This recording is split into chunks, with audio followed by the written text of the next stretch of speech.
Hello, YMO students. This is Mr. Pignataro talking to you. And one of the things that we'll be talking about this year in YMO is inequality in music composers. Like, especially in the United States, the types of composers that we have kept really close to our hearts in fame and in textbooks are people like Brahms, Mozart, Beethoven, Shostakovich, Stravinsky, Saint-Saëns, Copland, Bernstein, and these are all men, right? And particularly white men. But it's unfair to say that women and people of color didn't also create music and don't create music. That's just an unfair thing to say. So one of the things we'll talk about this year is looking at music, in particular famous music by those famous composers, Verdi, Rossini, Mozart, I said, Beethoven, Monteverdi, all these people, Haydn, Handel, Bach.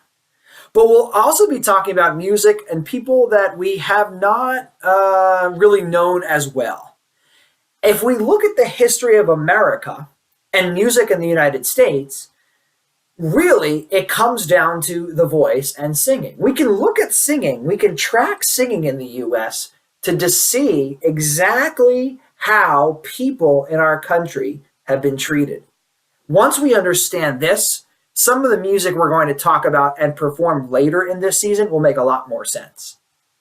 So in California, around 1770, there was a system of missions. Catholic priests, Franciscans, particularly Junipero Serra, who believed in promoting Catholicism or promoting Christianity to people who were native to California. So like First Nations peoples who lived in California, they were not Catholic, they were not Christian. This is how America started with these missions. So there was music from these missions that was sung in Spanish, and it sounds really European. And it was the kind of music that they would use to help Native Americans or Native peoples learn a little bit about their culture.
We can hear that it sounds really European, right? So it's a type of colonization.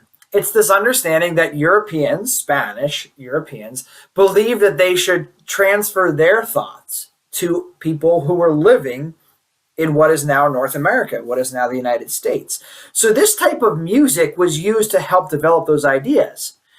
In New England, there were these really famous psalm singers, Psalms being a book in the Bible or in Jewish scripture.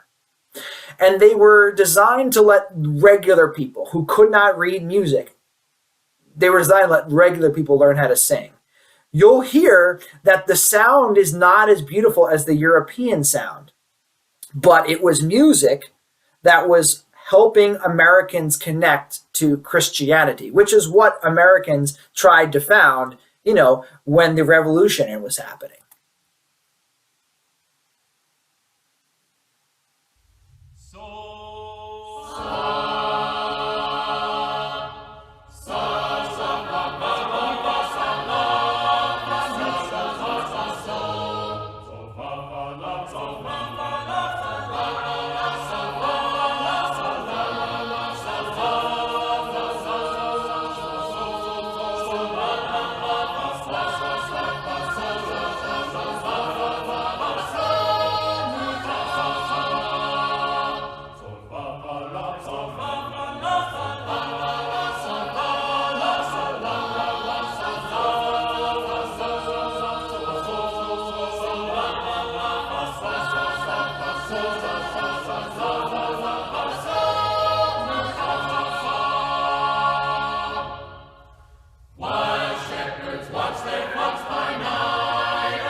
You can hear this music at the beginning use what they call shapes or solfege: sol, fa, do, re, mi.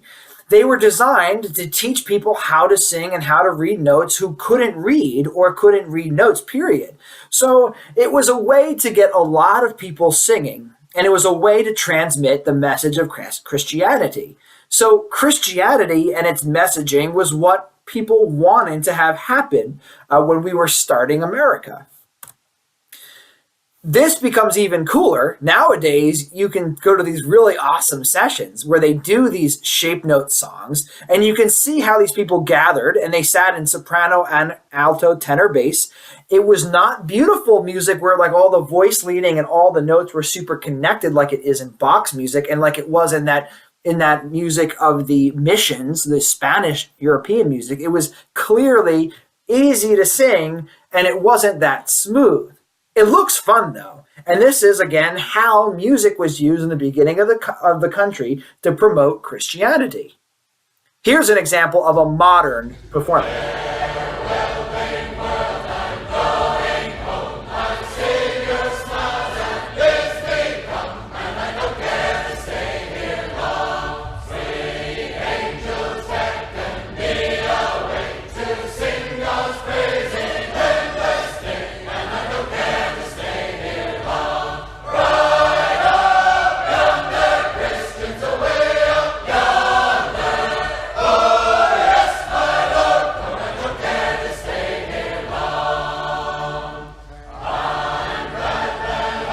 So you can see that they're going up and down with their arm to keep them connected. And it's sort of like there's a conductor in the middle, although it's more just a leader.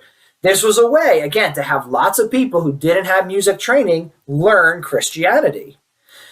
The next thing that we should take a look at are African American spirituals. For example, slave songs. We know that there's a history of slavery in the United States. Primarily, people were taken from Africa and brought to the United States to work plantations and to work as servants. There's some vocabulary to be familiar with. The most appropriate term in academia, meaning and when you're writing a paper for school, is to refer to people of color or to refer to Black, rather than saying African American or even Caribbean American, partly because not all people who appear Black in color are from Africa. In fact, most people are not. Some people are from the Caribbean. Some people have been born in the United States and haven't been to Africa ever. So the correct term is Black. So when you hear someone say Black in academic purposes, it's actually okay. At least that's the current thought when it comes to writing an essay. The slave songs, though, that Americans start to use were Bible and Torah texts, and they had this call and response situation where one person would sing and the others would respond. But there was a double meaning that it wasn't just what they were singing. There was always something secret about what was happening. It was for praise, it was for religion. Here's an example, and I'll play an E flat so I can hear the right note. Come along, Moses, don't get lost, don't get lost, don't get lost. Come along, Moses, don't get lost, we are the people of God. We have a just God to plead our cause, to plead our cause, to plead our cause. We have a just God to plead our cause, we are the people of God. Couple of things. Number one, Moses, okay? Biblical, meaning from the Bible, from the Jewish scripture as well. Prophet Moses. Another thing is you see that there is the text. It's sort of in the vernacular, meaning it's not proper English. It's what I think white people assumed that Black people sounded like when they were slaves. But slaves would sing this song. Come along, Moses, don't get lost, don't get lost. Isn't just praying for Moses to come and save them religiously or spiritually. It's also praying and saying for someone to come and save them from the slavery that they're in right now. And perhaps it could be the Union Army, or perhaps it could be somebody who comes and gets their masters so they don't have to be slaves anymore. So this is a really double meaning. So you see that it's became part of American singing. American singing still based in Christianity. still based in biblical ideas.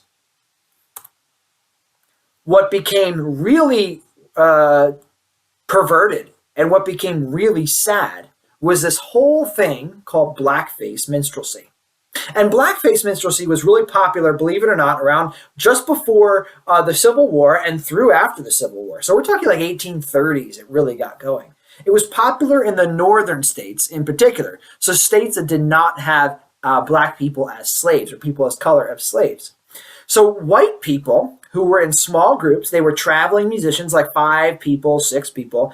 They dressed up like black Americans and they used what they call blackface.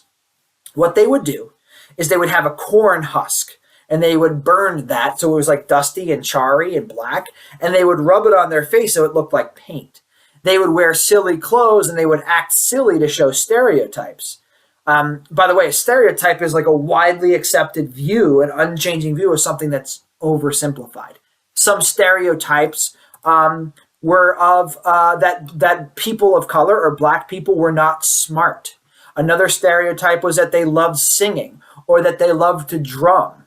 Well, that's just not true. Nobody is a stereotype. Stereotypes are just widely accepted and they're oversimplified. But in the North, in the northern states, Americans didn't necessarily come in contact with people of color. They were primarily white people, primarily from Europe, at the European descent. So they weren't sure how people of color actually behaved, which is the same as them, but they just didn't know that. So there was this really famous form of dressing up, acting silly, and essentially making fun of black people. There's a really famous song called The Boatman's Dance, which sounds just like the songs you would hear.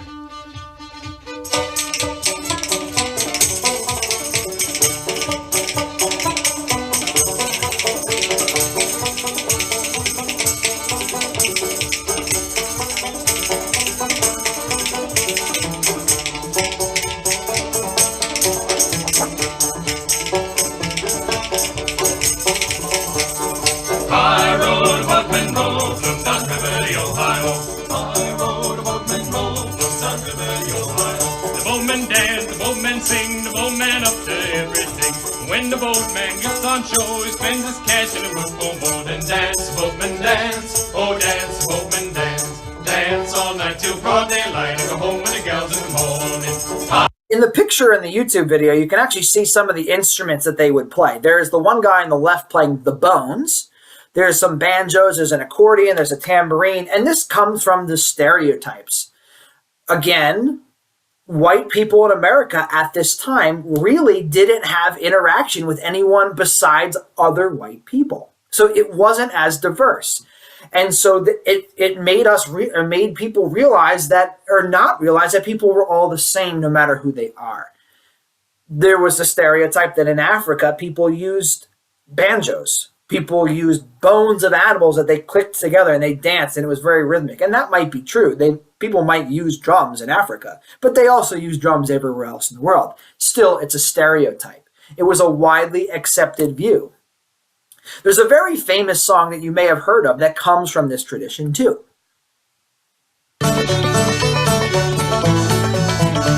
The Cape Town ladies sing this song, doo-dah, doo-dah. The Cape Town racetrack 5 mile long, oh-dee-doo-dah day. I went down there when my hat came in, doo-dah, doo-dah. I come back home with a pocket full of tin, oh-dee-doo-dah day. Wanna run all night, wanna run all day. I'll bet my money on the bobtail nag, somebody bet on the bay. This song called the Camptown Races. And, I remember playing this when I was your age and younger in my first trumpet book. And I remember learning this in music class. And sometimes we still learn it in music class in school. But the reality is, kids, that this music was written to make fun of people. It was written to reinforce stereotypes. It was written by white composers who wanted to make money by making fun of other people. So when we hear this music, it's catchy, and that's the unfortunate thing. I think that both this song, The Boatman Dance, and this song here, Camptown Races, they're fun to listen to. They have a good rhythm. They have a nice melody. but the story behind them is not nice. The story behind them is racist. And so it's really important to remember that sometimes the music that we play has a deep meaning. When we're talking about music in America, American history, things like this show us why we have to work really hard to make things fair in 2020. Because a lot of the music that I was taught as a student was written by white composers. Well, there's other composers too, right? Right before we end this session for today, and we'll pick back up on more of this soon, that there is music, though, in the United States that was designed to bring propaganda. And propaganda is an idea of pushing an idea via music or information presented to promote a certain view. During the Civil War, music was used to make the war popular. Let's listen in.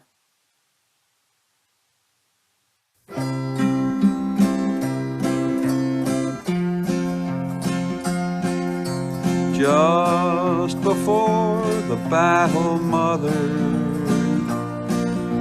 I am thinking most of you, while upon the field we're watching, with the enemy in view.